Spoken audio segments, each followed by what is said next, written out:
Amigas e amigos, o Conexão OR é um canal de semeadura do reino.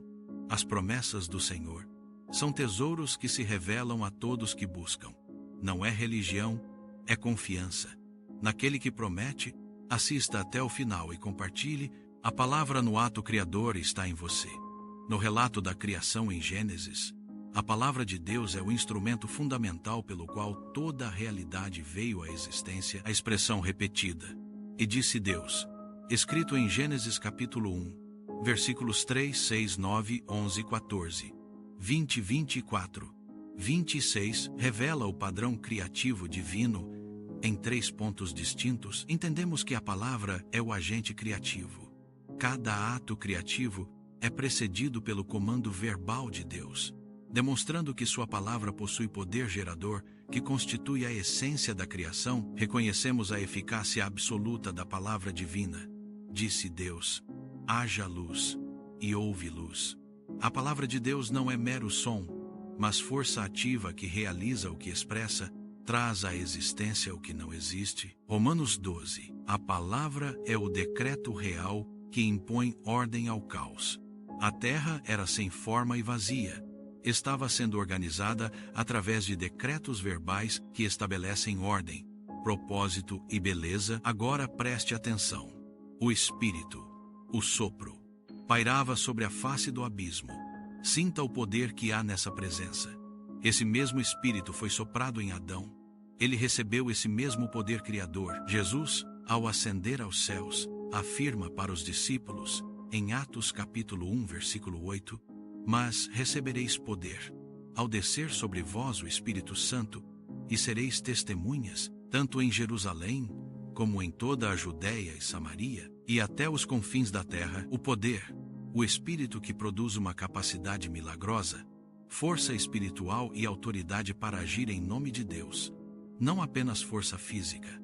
A obra de Deus é realizada pelo poder do Espírito, a palavra sustentadora da criação.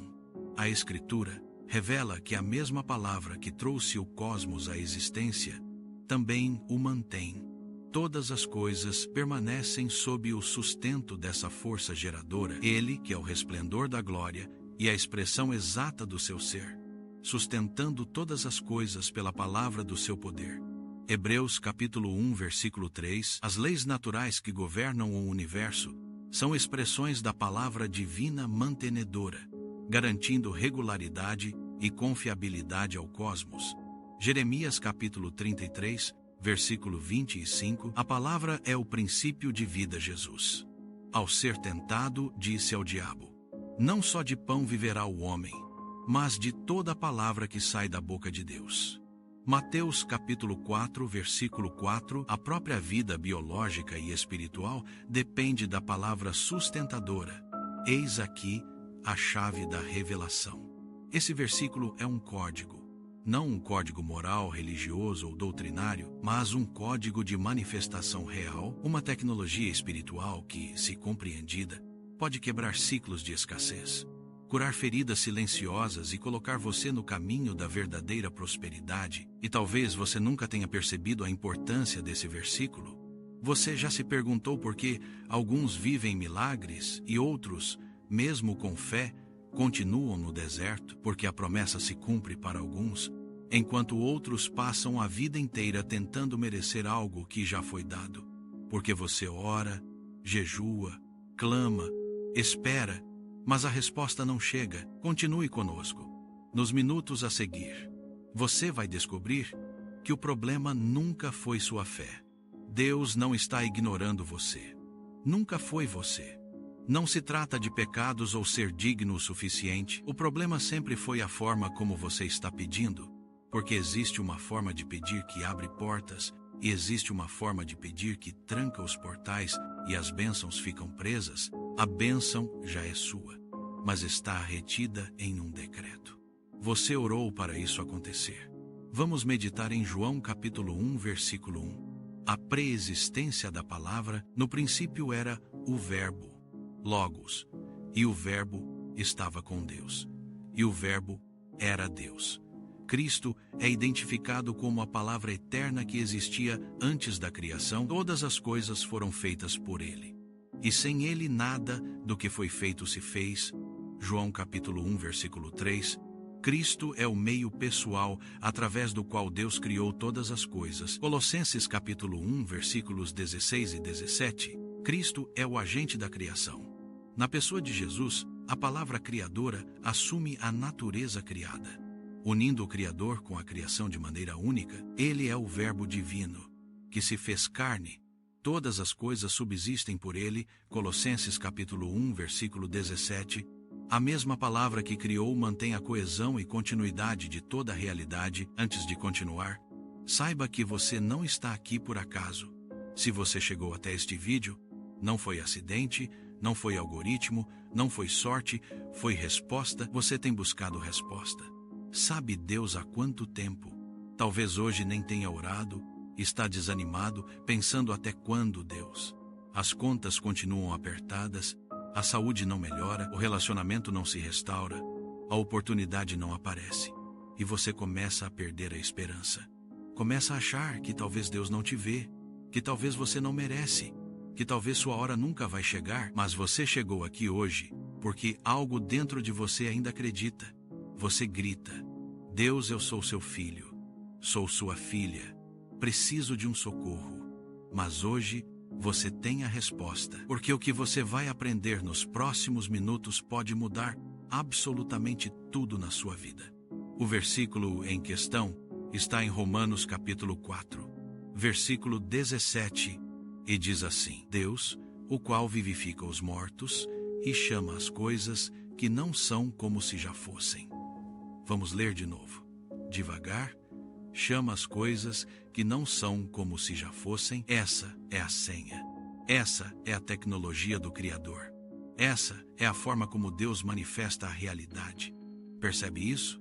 E mais do que isso, é a forma como Ele te ensina a manifestar também. Não é sobre entusiasmo, não é poesia, é vida. É o código que opera no céu. E quando você entende isso, você realmente entende não só com a cabeça, mas com o coração. A mudança é verdadeira. Onde está o erro fatal? Deixa eu te mostrar onde você está errando. E porque suas orações parecem não funcionar, a maioria das pessoas pede assim: Deus, me dá um emprego melhor, porque o meu não está dando. Senhor, me cura, porque não suporto mais essa dor. Pai, me tira dessa situação de miséria, porque eu não aguento tantas dívidas. Você percebe o padrão? Você pede, mas já está declarando o que não tem. Você está vibrando na frequência da escassez. Você está afirmando o que ainda não tem, ainda está doente, ainda está endividado. E sabe o que acontece? O universo, que é comandado por Deus, responde exatamente à frequência que você emite. Se você vibra falta, você recebe mais falta. Se você vibra dor, você recebe mais dor. Se você vibra desespero, você recebe mais situações desesperadoras. Não porque Deus é cruel, mas porque Deus te deu o mesmo poder que Ele usa. O poder de chamar. E você está chamando a coisa errada. Agora veja como Deus faz. Deus não olha para o nada e diz: ai, que vazio. Espero que algum dia tenha luz aqui. Não. Deus olha para o nada e declara: haja luz. E a luz existe. Você entende a diferença? Deus não perde esperando. Deus declara sabendo que já é. Ele chama o que não é como se já fosse. Ele não vibra desejo, ele vibra certeza. Ele não implora, ele ordena, ele não espera. Ele manifesta. E em Gênesis capítulo 1, versículo 27, está escrito que você foi feito à imagem e semelhança dele, não fisicamente, espiritualmente. Você carrega no seu DNA a mesma tecnologia criadora, a mesma capacidade de chamar, o mesmo poder de manifestar. Mas você foi ensinado a usar esse poder ao contrário. Pense comigo. O celular que você tem nas mãos, um dia existiu só na mente de alguém, era pensamento. Não tinha forma, não tinha matéria, era só uma ideia. Mas alguém viu aquilo como se já fosse real, sentiu como se já estivesse nas mãos, acreditou antes de construir e então construiu a casa onde você mora, o carro que você dirige, a roupa que você compra, tudo isso, um dia, era apenas pensamento. Alguém chamou aquilo do mundo invisível para o mundo visível. Isso não é magia, é criação. E você foi feito para criar também. Hebreus capítulo 11, versículo 1 diz: a fé é a certeza daquilo que esperamos e a prova das coisas que não vemos. Fé não é esperar que um dia aconteça. Fé é ter certeza de que já está acontecendo no invisível. E quando você vive com essa certeza, o invisível se materializa não por força, não por merecimento, mas por alinhamento espiritual. Que a luz do Espírito Santo ilumine seu coração e conduza seus pensamentos. Compartilhe essa mensagem em seus grupos. Dê um gostei e faça sua inscrição. É gratuito. Até o próximo.